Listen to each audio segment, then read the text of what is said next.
Commander Zethkar of the Valerian Empire stared at the tactical display with growing confusion. His four primary eyes tracked the movement patterns of the strange vessels that had appeared at the edge of their patrol zone. The ships moved with an aggressive efficiency that made his combat-hardened crew shift nervously at their stations. "Status report," he commanded, his voice carrying the authority of someone who had conquered 12 star systems. "The alien vessels refused to respond to our standard dominance protocols," reported his tactical officer, Vex Prime. "They maintain formation and continue their approach vector toward the Kepler research station." Zethkar's mandibles clicked in irritation. The Valorians were the apex predators of this galaxy sector. Their warrior culture had dominated every species they encountered through superior technology, overwhelming numbers, and ruthless tactical superiority.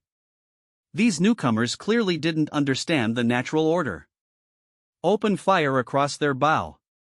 Show them what happens when lesser species challenge the Valerian Empire. The massive dreadnought's plasma cannons erupted in a brilliant display of destructive power. The energy beams crossed the path of the lead alien vessel, missing by mere kilometers. Any civilized species would immediately surrender or flee. Instead, something unprecedented happened. The alien ships accelerated directly toward the Valerian fleet.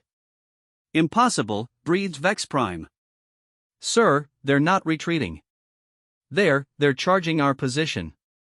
Zethkar felt a chill run down his exoskeleton. In 3 decades of conquest, no species had ever responded to Valerian intimidation with outright aggression. Evasive maneuvers. Prepare all weapon systems. The battle that followed would be remembered as the day Valerian supremacy first cracked. The human ships moved like nothing the Valorians had ever encountered. They didn't follow standard fleet formations or predictable attack patterns. Instead, they split apart and regrouped in seemingly random configurations that somehow always placed them exactly where Valerian weapons couldn't effectively target them.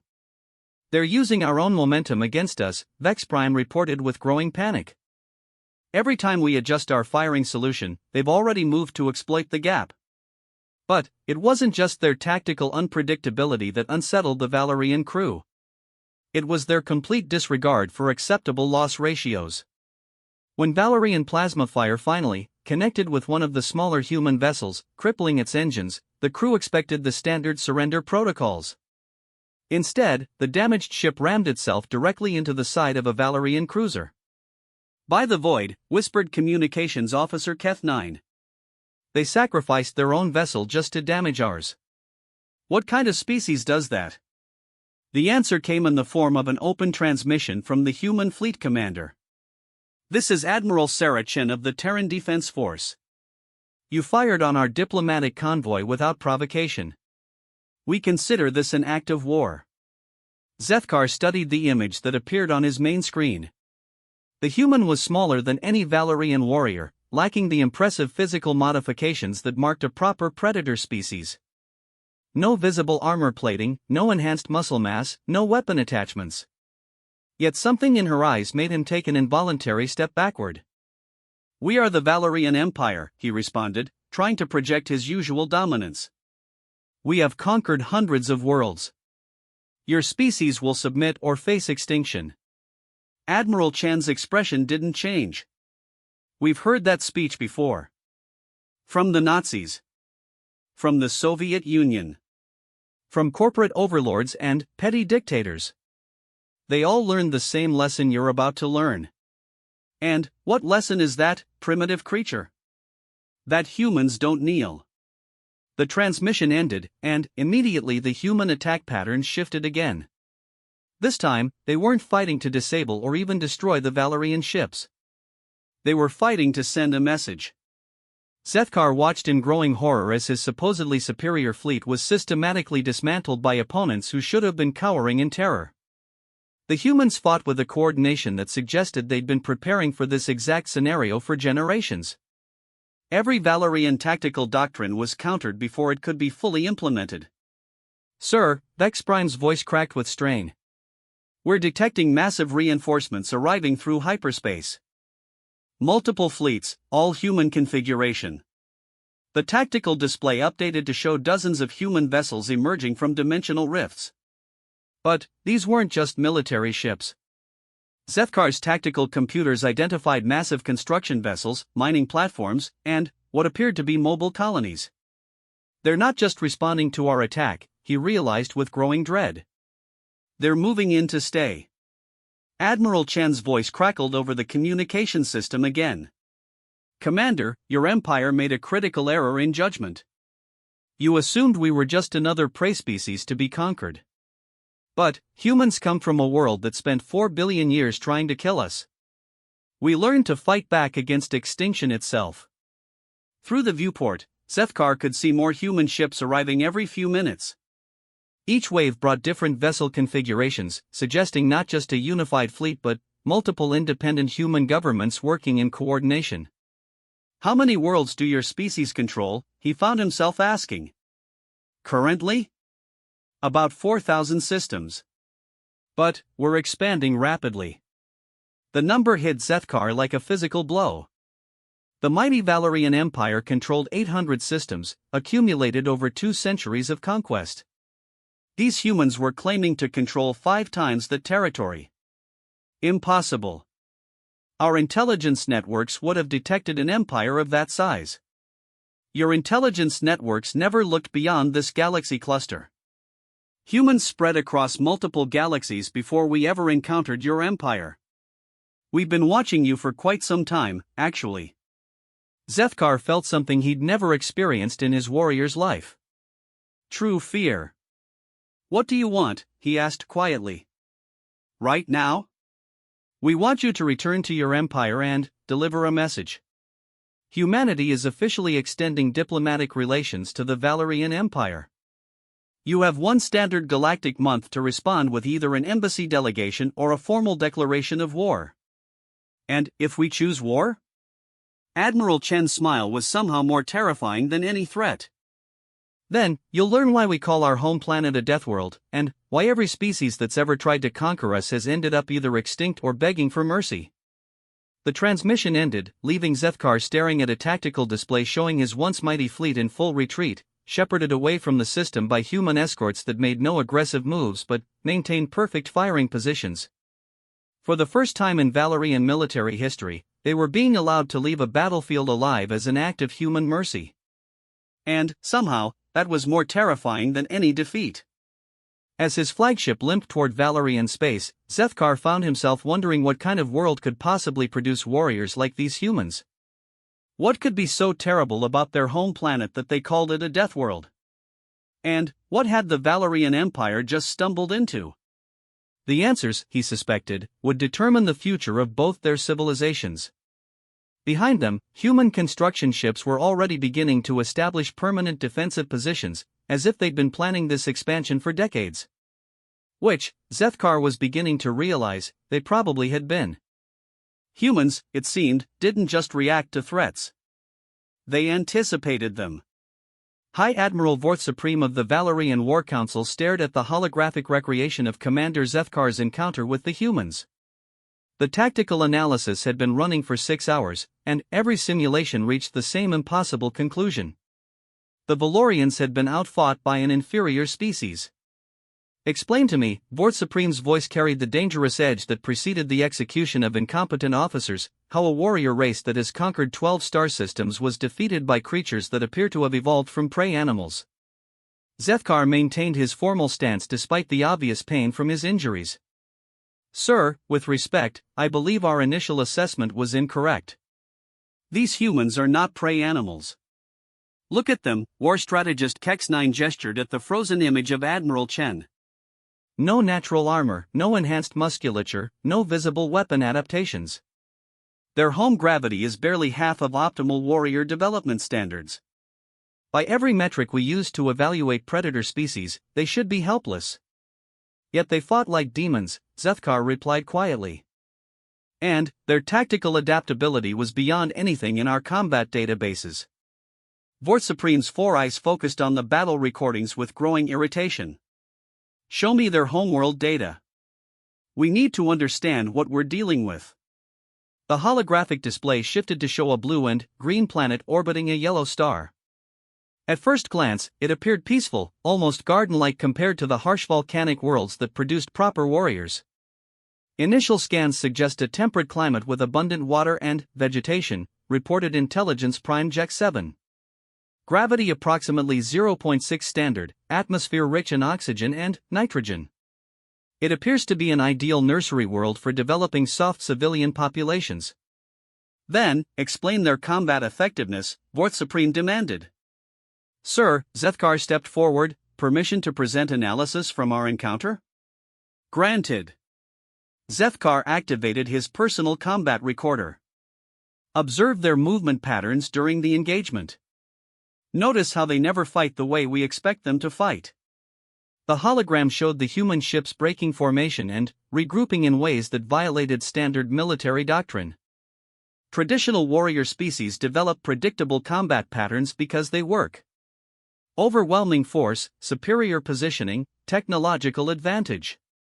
These humans seem to deliberately avoid using advantages when they have them. That makes no sense, Kex9 objected. Inefficient tactics lead to unnecessary casualties. Unless, Zethkar continued, you come from an environment where predictable behavior means death. Watch this section again. The display showed the moment when the damaged human ship rammed the Valerian cruiser. No proper warrior would sacrifice a functional vessel unless cornered with no alternatives. But, these humans did it as a tactical choice while they still had other options. War strategist Kex9 studied the footage with growing unease. They treat acceptable losses differently than we do. Much more liberally. There's something else. Intelligence Prime Jack 7 activated a new hologram. We've been analyzing transmissions from their homeworld. The humans don't appear to have a unified government. The display showed a complex web of territorial divisions across the planet's surface. Our preliminary count suggests over 200 separate political entities, many of them with active territorial disputes. Vorth Supreme's mandibles clicked in confusion. How does a species develop space travel while maintaining active internal conflicts? The inefficiency would be catastrophic. Unless, Zethkar said slowly, conflict is how they developed space travel in the first place. The War Council fell silent as the implications sank in. Sir, Intelligence Prime continued, we've identified what humans call their history. Apparently they maintain detailed records of their conflicts. The data is extensive. How extensive? Continuous warfare for their entire recorded civilization. Conservative estimates suggest they've fought over 15,000 major conflicts in the last 5,000 years. The number hung in the air like a death sentence. The Valerian Empire had fought perhaps 30 major wars in its entire 2-century expansion. They fight each other? Vorth Supreme asked weakly. Constantly. And, apparently they'd become extremely efficient at it. War strategist Kex9 pulled up human military documentation that their intelligence network had intercepted. Look at this tactical manual. It's from something called World War II. They were fighting with primitive chemical explosives and metal projectiles, but their strategic thinking is remarkable. The hologram showed battle plans that demonstrated the same adaptive thinking the Valorians had encountered in space. They call it combined arms warfare. Instead of relying on superior individual units, they coordinate multiple different types of forces to create tactical advantages. This manual is over 300 of their years old, Intelligence Prime added. Their current military doctrine has evolved considerably since then. Zethkar studied the historical data with growing respect and fear. They've been preparing for war against superior opponents their entire species' evolution.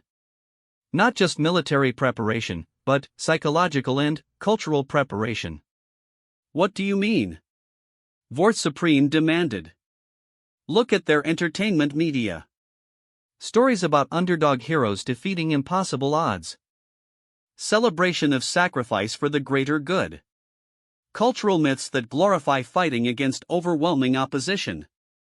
The display showed examples of human fictional narratives. Stories of small groups defeating massive armies, individuals standing against entire empires, civilizations surviving extinction events through determination and ingenuity. They don't just accept that they might face superior enemies, Zethkar continued. They expect it. They've spent generations preparing their entire population for exactly the kind of conflict we just initiated. War strategist Kex9 brought up additional data.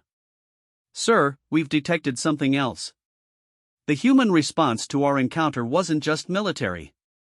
They immediately began economic and diplomatic initiatives. The hologram showed human trade delegations making contact with neutral species throughout the galaxy cluster.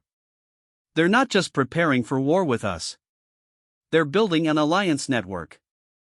How many species have they contacted? Vorth Supreme asked. Every spacefaring civilization in a 50 light-year radius. And they're offering technological exchanges, trade agreements, and mutual defense pacts. The implications were staggering. The Valerian Empire maintained control through isolation and intimidation. If humans created a unified alliance of previously conquered or neutral species. Sir, Intelligence Prime's voice carried unusual tension, there's something else. We've been monitoring human communications about their homeworld. They keep referring to it as a death world. Death world? Apparently their planet is considered unusually hostile by their own standards. They've identified over 200 separate ways their environment actively tries to kill them. A holographic display shifted to show detailed scans of Earth. What had initially appeared peaceful now revealed a different story. Weather systems that could level cities. Geological activity that could split continents. Biological threats that defied classification. Their ocean contains creatures larger than our largest warships, Intelligence Prime continued. Their land predators hunt in coordinated packs. Their plant life includes species that can kill through simple contact. And their microbial life is so aggressive that visiting their planet without protection would be fatal to most known species. And they call this home? Vorth Supreme whispered. More than that, Zethkar said. They're protective of it. During our battle, several humans mentioned they were defending their territory. Not just their ships or their colonies. Their actual homeworld. War strategist Kex9 brought up the final piece of intelligence. Sir, we need to address the most disturbing discovery. The humans didn't just evolve on this death world. They're still actively fighting it. What do you mean? They're currently engaged in what they call climate management. Apparently their industrial activity destabilized their planet's weather systems, and now they're trying to engineer a solution while continuing to live on the surface. The War Council stared at the data in disbelief. Not only had humans survived evolution on a planet that would kill most species, they were actively fighting to control the planet itself while still calling it home. They're not just warriors, Zethkar said finally. They're warriors who learned to fight their own world and won. Every day. For thousands of generations. Vorth Supreme stood slowly, his massive frame suddenly feeling inadequate. Recommendations? Sir, Zethkar said carefully, I recommend we accept their offer of diplomatic relations. And if the War Council demands military action? Zethkar looked at the holographic Earth one more time, studying the swirling storms and seismic activity that humans simply considered normal weather. Then, I recommend we prepare for the possibility that we've just declared war on a species that considers extinction events a minor inconvenience. Ambassador Krivex of the Valerian Diplomatic Corps had never imagined she would be the first of her species to set foot on a death world. As her shuttle descended through Earth's atmosphere, she watched in fascination and growing terror as the planet revealed its true nature. Maintain atmospheric filters at maximum, ordered her pilot, Nav Commander Rix-8. These atmospheric conditions would be toxic to Valerian physiology within minutes. Through the viewport, Krivex observed massive storm systems that could have powered entire Valerian cities. Lightning strikes more powerful than most military weapons crackled between clouds that stretched beyond the horizon. Below them, the surface showed clear evidence of recent geological activity. How do they survive this? She whispered to herself. According to our intelligence briefings, replied her aide, cultural analyst F4, they don't just survive it. They've learned to use it. The shuttle's sensors detected approaching aircraft. Human fighter jets rose to escort them, moving with the same aggressive grace that had defeated Commander Zethkar's fleet. But, instead of weapons lock, the human pilots transmitted navigation assistance and welcome messages. Valerian Diplomatic Shuttle, this is Colonel Martinez of the Earth Defense Force. Welcome to Earth. We'll escort you to the New York landing facility. Krivex studied the escort formation with professional interest. Even in this ceremonial role, the human pilots maintained perfect tactical positioning. They were prepared for threats even while extending hospitality. The landing facility appeared to be built into the side of a mountain, with massive blast doors that could seal the entire complex in seconds. As their shuttle touched down, Krivex noticed that what she had initially thought was decorative landscaping was actually a sophisticated network of defensive positions. They've turned their diplomatic center into a fortress, she observed. No, corrected Zeph 4, consulting his cultural analysis pad. From what I've learned about human architecture, they've turned their fortress into a diplomatic center. The defensive capabilities were built first. Admiral Chen was waiting to greet them personally, flanked by an honor guard that somehow managed to appear both ceremonial and ready for immediate combat. Behind her stood representatives from what appeared to be dozens of different human governments. Ambassador Krivex, Admiral Chen stepped forward with a formal bow that was clearly practiced for non-human physiology. Welcome to Earth. I'm honored to be the first human to formally greet a Valerian diplomat. Krivex returned the greeting, noting that despite their smaller stature, the humans moved with the controlled precision of experienced warriors. Admiral Chen, I bring greetings from the Valerian Empire and gratitude for your willingness to pursue diplomatic solutions. Of course. War should always be a last resort. As they walked through the facility, Krivex noticed something that contradicted everything she'd been told about primitive Deathworld species. The human complex wasn't just functional, it was beautiful. Artistic elements had been integrated into defensive architecture. Gardens flourished in spaces designed for strategic positioning. You've made art out of fortification, she observed. Admiral Chen smiled. Humans have always believed that what we're protecting should be worth protecting. There's no point in surviving if we don't maintain the things that make survival worthwhile. They entered a large conference room where holographic displays showed detailed maps of both human and Valerian territories. Krivex was surprised to see that human charts included accurate information about Valerian defensive positions, trade routes, and resource allocation. You know more about our empire than we know about yours, she said carefully. We've been preparing for this meeting for quite some time, replied Dr. Elizabeth Santos, who was introduced as Earth's chief xenosociologist. When we first detected the Valerian Empire, we immediately began cultural and strategic analysis. You were planning for war? We were planning for contact, Admiral Chen corrected. War was just one of several possibilities we prepared for. Humans have learned that hoping for the best requires preparing for the worst. Dr. Santos activated a holographic display. What we discovered about Valerian culture was fascinating. You've built an empire based on the warrior-prey dynamic, assuming that superior military force guarantees political dominance. It has worked effectively for 2 centuries, Krivex replied. Against species that accepted that dynamic, yes.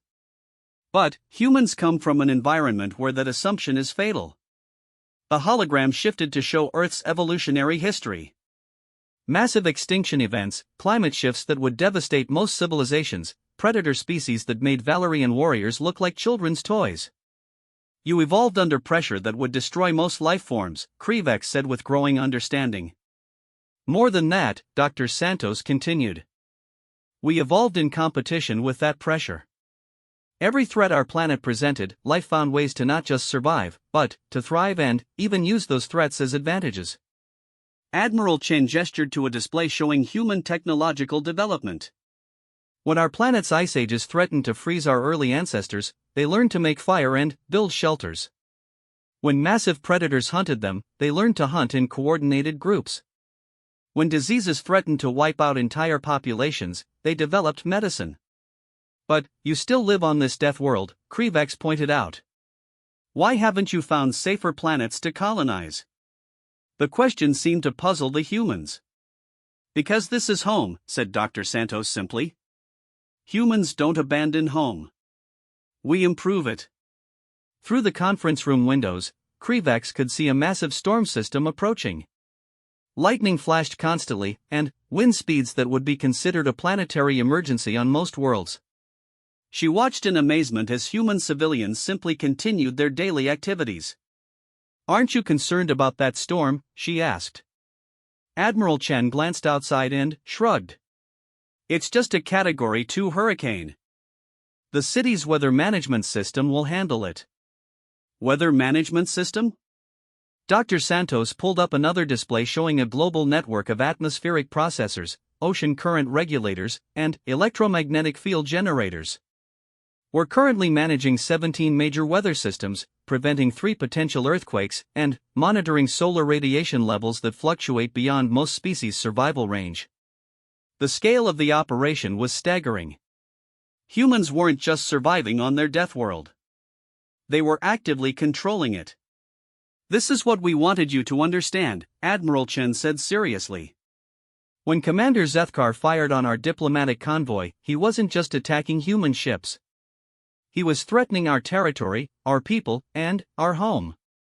And humans, Dr. Santos added, respond very differently to existential threats than most species. Krivex studied the displays showing human technological capabilities.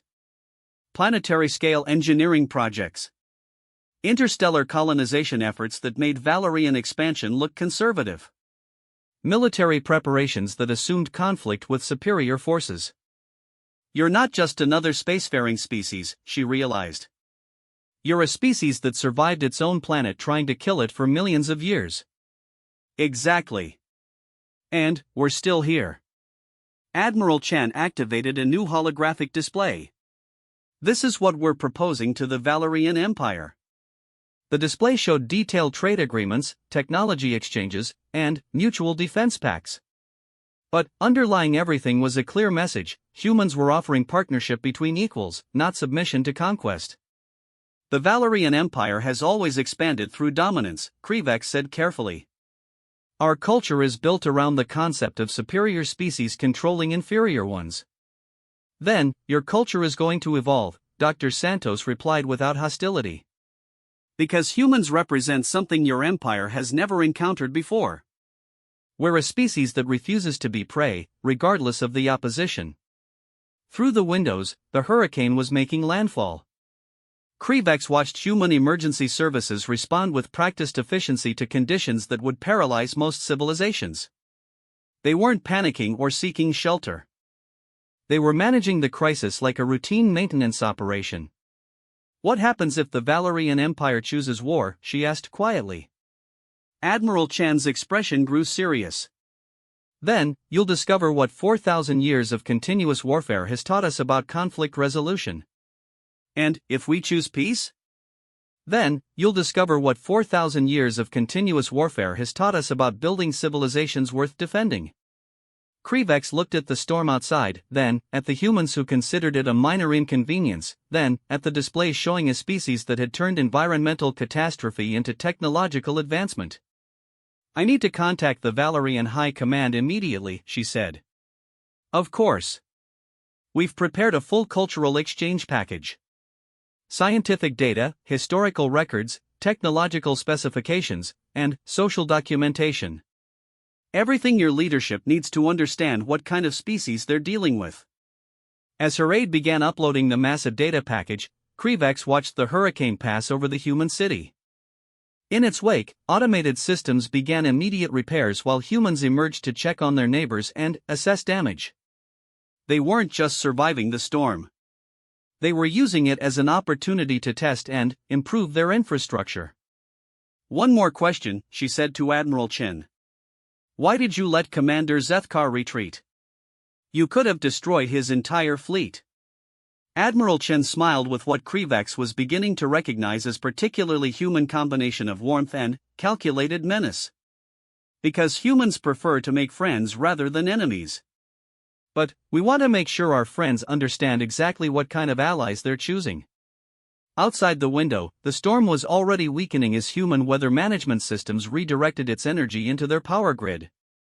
Krivax realized she was witnessing something unprecedented in galactic history. A species that had learned to turn every threat into an advantage, every crisis into an opportunity, and every enemy into either an ally or a lesson for future conflicts. The Valerian Empire was going to have to choose very carefully what kind of relationship they wanted with humanity. Because humans, she was beginning to understand, didn't lose wars. They just learned from them.